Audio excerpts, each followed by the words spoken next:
اس طرح کیا ہوگا جب ہر قبیلے کے فرد کی ایک تلوار جو ہے، اس کا ایک زخم جو ہے وہ نبی پاک صلی اللہ علیہ وسلم کو لگے گا، تو یہ بنی ہاشم جو کہ نبی پاک صلی اللہ علیہ وسلم کا قبیلہ ہے، یہ کسی سے بدلہ بھی نہیں لے سکے گا۔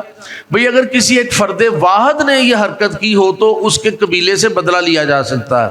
لیکن یہ ہے کہ جب سب قبیلوں کے لوگوں نے جو ہے نا اس قتل میں اپنا اپنا حصہ ڈالا ہوگا تو پھر بدلہ کس چیز کا؟ تو لہذا یہ خون بہا لے لیں گے، جو کہ اس زمانے میں 100 اونٹ چلتے تھے،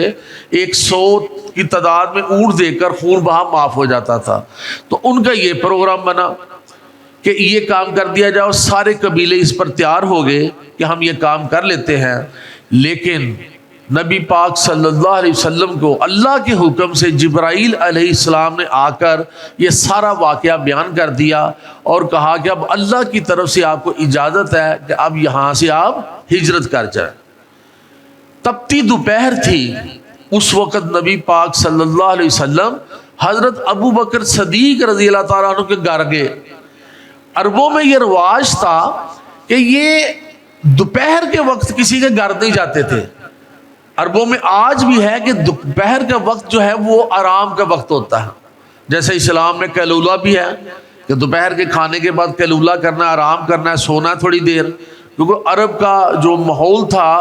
وہ بہت گرم تھا، تو دوپہر کے وقت آرام کیا جاتا تھا۔ تو نبی صلی اللہ علیہ وسلم جب تپتی دوپہر میں حضرت ابو بکر صدیق کے گھر پہنچے تو حضرت ابو بکر صدیق رضی اللہ تعالیٰ عنہ نے سمجھ لیا کہ کوئی بڑا خاص معاملہ ہے جو اس وقت نبی صلی اللہ علیہ وسلم آئے ہیں۔ اندر تشریف لے گئے، بیٹھے اور پھر مشورہ کیا کہ اس طرح اجازت ہو گئی یا مجھے ہجرت کی؟ تو حضرت ابو بکر صدیق رضی اللہ تعالیٰ عنہ نے پوچھا، اے اللہ کے رسول صلی اللہ علیہ وسلم، کیا مجھے بھی اجازت ہے میں آپ کا ساتھی بن جاؤں یعنی اس ہجرت میں؟ فرمایا ہاں، آپ میرے ساتھی ہی ہوں گے اس ہجرت میں۔ تو پلان آؤٹ ہوا کہ کس وقت نکلنا ہے۔ واپس نبی پاک صلی اللہ علیہ وسلم گھر آئے اور حضرت علی رضی اللہ تعالیٰ عنہ کو فرمایا کہ آج میں یہاں سے رات کے وقت ہجرت کر جاؤں گا، اللہ کی طرف سے حکم ہے، اور عربوں نے، اہل مکہ نے میرے قتل کی سازش بنائی ہے، میرا جو ہرا لبادہ ہے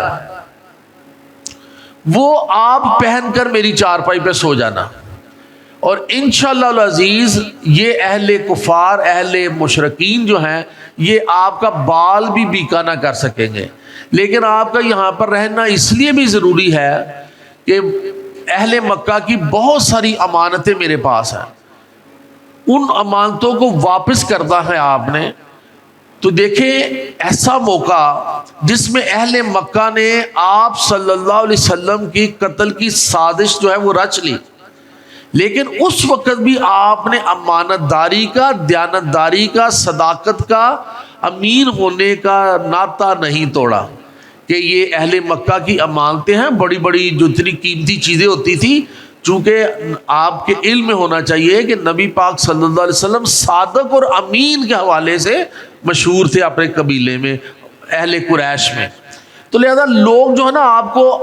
امانت دار سمجھتے تھے، جس وجہ سے آپ کے پاس اپنی قیمتی چیزیں رکھ جاتے تھے۔ تو حضرت علی رضی اللہ تعالیٰ عنہ کو یہ جب کہا گیا کہ آپ نے اب یہاں پر ہی قیام کرنا ہے، ادھر سے ہر قبیلے کا ایک ایک فرد جو ہے، جو دلیر آدمی تھا، بہادر آدمی تھا، تلواریں، ننگی تلواریں لے کر نہ تو وہ جمع ہو گئے نبی پاک صلی اللہ علیہ وسلم کے گھر کے باہر۔ جب سارے جمع ہو گئے تو اندر سے انہیں خواتین کی آواز آئی۔ خواتین میں آپ کے علم میں ہونا چاہیے کہ نبی پاک صلی اللہ علیہ وسلم کی 4 بیٹیاں تھیں، اور حضرت سودا رضی اللہ تعالی عنہا تھی وہاں پر، یعنی 4 بیٹیوں میں رقیہ رضی اللہ تعالیٰ عنہ، حضرت ام کلثوم رضی اللہ تعالیٰ عنہ، حضرت زینب رضی اللہ تعالیٰ عنہ، حضرت فاطمہ رضی اللہ تعالیٰ عنہ، یہ خواتین جو تھی وہ گھر میں موجود تھی، تو ان کی آواز آ رہی تھی۔ تو اس سے پہلے ہی کہ یہ گھر میں داخل ہوتے قتل کے لیے، تو انہوں نے کہا کہ ہمارے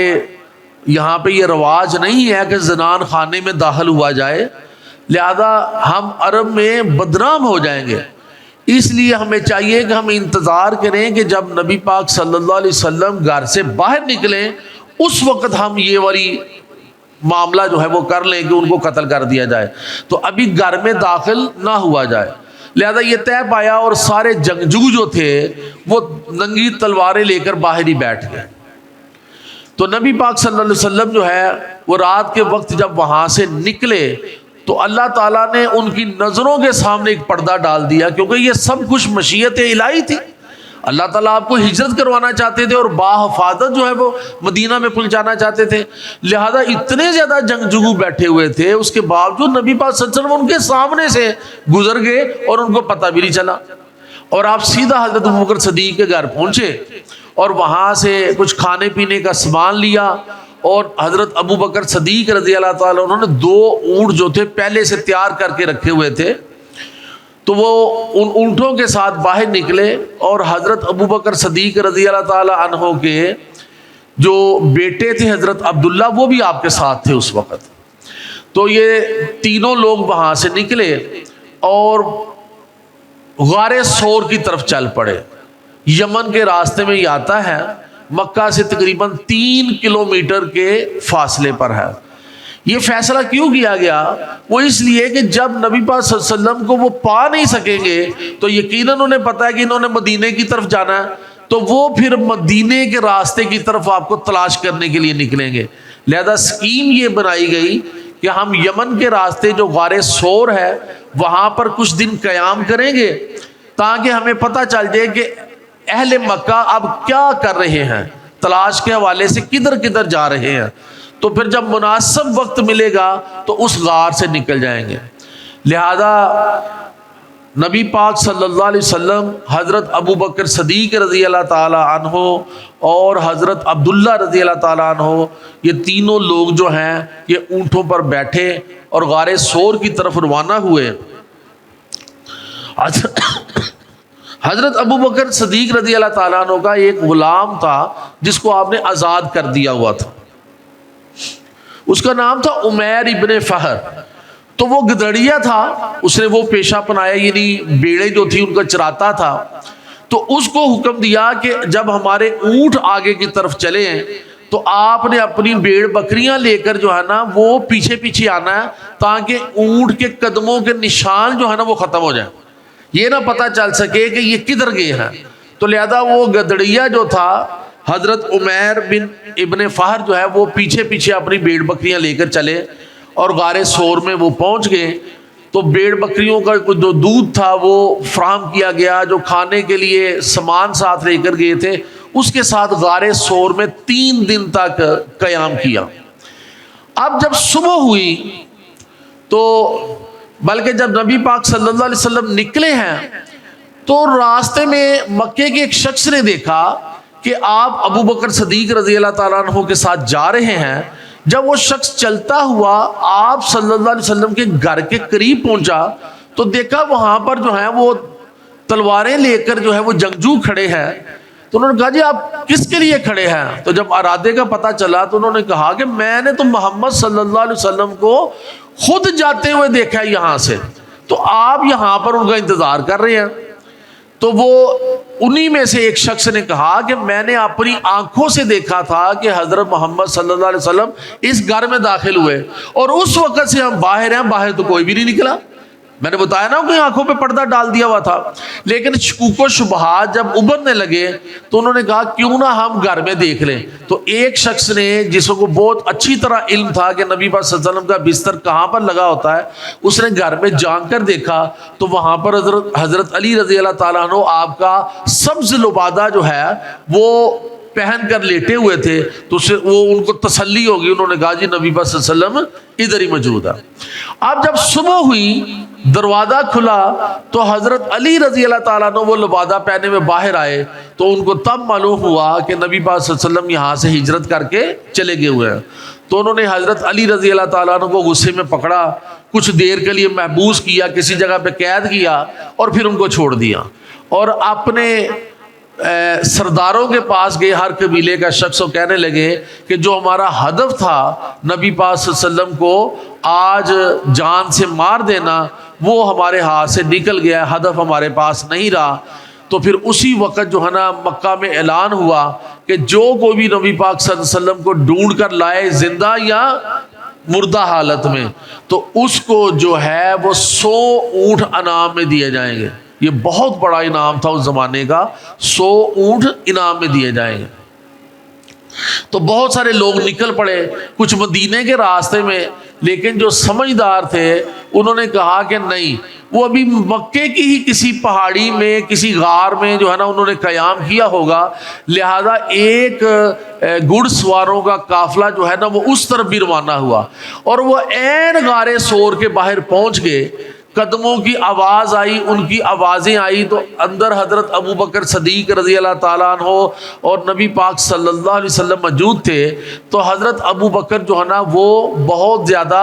پریشان ہو گئے، اپنے لیے نہیں، نبی پاک صلی اللہ علیہ وسلم کے لیے، کہ میں ان کو ساتھ لے کر آیا ہوں تو پتہ نہیں اب کیا معاملہ ہوگا۔ تو نبی پاک صلی اللہ علیہ وسلم نے اس وقت فرمایا، قرآن نے بھی اس کو کوڈ کیا ہے انہی الفاظ کو، کہ نبی پاک صلی اللہ علیہ وسلم فرمانے لگے، لا تحزن ان اللہ معنا، غم نہ کرو اللہ ہمارے ساتھ ہے۔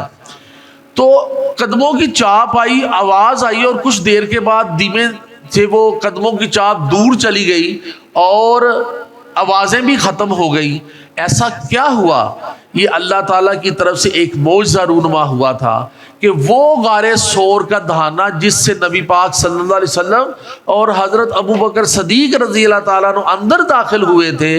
اس دہانے پر اللہ تعالیٰ نے اپنی مشیت کے تحت فوراً ایک درخت وہاں پر اگا دیا، جس کی ٹہنیاں جو ہیں وہ غار کے منہ کے آگے آ گئی۔ جو باقی حصہ بچا وہاں پر ایک مکڑی نے فوراً جالا بنا دیا، اور جس جگہ پر پاؤں رکھ کر اندر جانا تھا اس جگہ پر فاختہ آئی، اس نے اپنا گھونسلہ بنایا اور وہاں پر انڈے دے دیے۔ اب جب ان اہل مکہ نے دیکھا، انہوں نے کہا اس میں کیسے جا سکتے تھے، وہ سارا تو اس کا راستہ ہی بند ہے، ابھی انڈے ہیں یہاں پر، اس پہ فاختہ بیٹھی ہوئی ہے، مکڑی نے اپنا جالا بنا ہوا ہے، ٹہنیاں درخت کی جو ہیں وہ انہوں نے اس کو ڈانپ لیا ہوا، اس کا مطلب ہے کہ اس کے اندر کوئی شخص بھی نہیں گیا۔ اس دھوکے میں وہ واپس آ گئے۔ تو لہذا 3 دن تک آپ کا قیام وہاں پر ہی رہا۔ حضرت عبداللہ رضی اللہ تعالیٰ عنہ رات کو آ جاتے تھے، وہاں پر آپ کے ساتھ سوتے تھے، اور صبح منہ اندھیرے نکل جاتے تھے اور مکہ میں ہی رہتے تھے اور دیکھتے تھے کہ یہ کیا سازشیں بنا رہے ہیں، کیا کیا کر رہے ہیں۔ تو یہ ساری رپورٹ جو ہے وہ رات کو ادھر غار میں پہنچ جاتی تھی۔ اسی طرح وہ جو آپ کے آزاد کردہ غلام تھے عمیر ابن فہر، وہ اپنی بھیڑ بکریوں کو چراتے ہوئے ادھر لے جاتے تھے اور بہانے سے دودھ نکال کر جو ہے نا وہ غار میں پہنچاتے تھے۔ اور حضرت اسما رضی اللہ تعالی عنہا، جو کہ حضرت ابو بکر صدیق رضی اللہ تعالیٰ عنہ کی بڑی بیٹی ہیں، حضرت عائشہ صدیقہ کی بڑی بہن، تو وہ کھانا پکاتی تھی، اور تاریخ میں یہ بھی لکھا ہے کہ وہ بھی کھانا پہنچانے کے لیے وہاں پر غار میں جاتی تھی۔ تو بہرحال 3 دن وہاں پر ہی قیام رہا۔ مشرکین کفار جو تھے وہ اپنی سازشوں میں بظاہر ناکام ٹھہرے، اور ان کو نبی پاک صلی اللہ علیہ وسلم نہ مدینے کے راستے میں ملے نہ یمن کے راستے میں ملے۔ تو پھر چوتھے دن نبی پاک صلی اللہ علیہ وسلم جو ہے وہ پھر کس طرح وہاں سے روانہ ہوئے اور مدینہ پہنچے، انشاءاللہ العزیز اگلی نشست میں یہاں سے گفتگو کا آغاز کریں گے کہ کون سے بیٹے تھے جو آپ کے ساتھ غار سور تک گئے، ان کا نام۔ حضرت عبداللہ رضی اللہ تعالیٰ۔ حضرت عبداللہ رضی اللہ تعالیٰ عنہ، ویری گڈ بھائی، ادھر کیش پرائز دے جی 50 روپیز۔ اچھا جی، وہ کون سا وقت تھا جس وقت نبی پاک صلی اللہ علیہ وسلم حضرت ابو بکر صدیق کے گھر یہ بتانے کے لیے گئے کہ مجھے ہجرت کا حکم ہو گیا ہے؟ دوپہر کا وقت۔ دوپہر کا وقت تھا، زبردست جی۔ حضرت ابو بکر صدیق رضی اللہ تعالیٰ عنہ کے جو آزاد کردہ غلام تھے ان کا نام کیا، جو بکریاں چراتے ہوئے؟ عمیر بن ابن فہر۔ ہاں، عمیر بن ابن فہر، عمیر ابن فہر، بالکل ٹھیک ہے جی، جواب دو۔ ان کا پیشہ کیا تھا؟ وہ بکریاں چرایا کرتے تھے۔ بکریاں چرایا کرتے تھے، یعنی وہ گدرڑیے تھے، ٹھیک ہے۔ حضرت علی رضی اللہ تعالی عنہ کو مکہ میں پیچھے کیوں چھوڑا گیا؟